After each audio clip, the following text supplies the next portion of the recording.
on the simpler question of ensuring no Al-Qaeda revival in Afghanistan.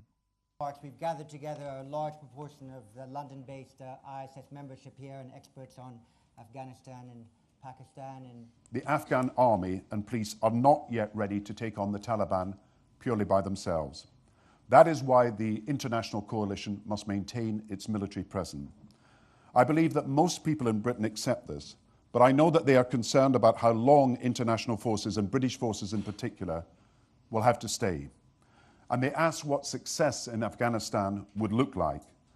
The answer is that we will have succeeded when our troops are coming home because the Afghans are doing the job themselves. From that day on, we will be able to focus our efforts on supporting the elected government on security and on development and on human rights.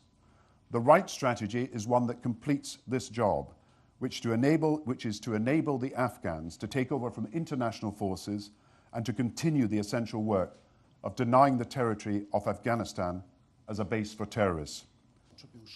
And suffering the greatest losses.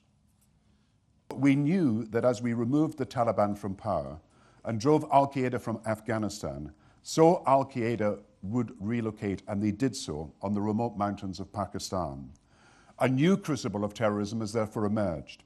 The Director General of our security services has said that 3/4 of the most serious plots against the UK have had links that reach back into these mountains. At present, the threat mainly comes from the Pakistan side. But if the insurgency succeeds in Afghanistan, Al-Qaeda and other terrorist groups will once again be able to use it as a sanctuary to train, plan and launch attacks on Britain and the rest of the world. Support the campaign over the question of measurement. I mean, in most wars, Al-Qaeda retains some contacts and provides limited support to the Afghan insurgency, principally through the provision of training for foreign fighters and military expertise, continues to view Afghanistan as fundamental in the establishment of a pan-Islamic caliphate, and therefore a peaceful and stable Afghanistan would for them be a severe propaganda blow and a strategic failure for Al-Qaeda.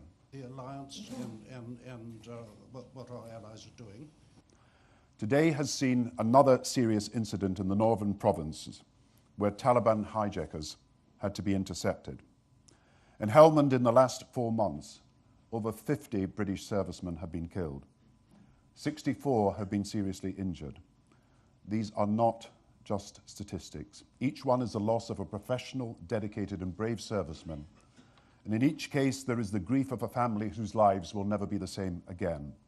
Each one a hero who deserves the same unending gratitude that we gave to the heroes of the First and Second World Wars. You talk rightly about the achievements in Panther's Claw, but look at the level of casualties in Sangin. Have we beaten too light in our footprint?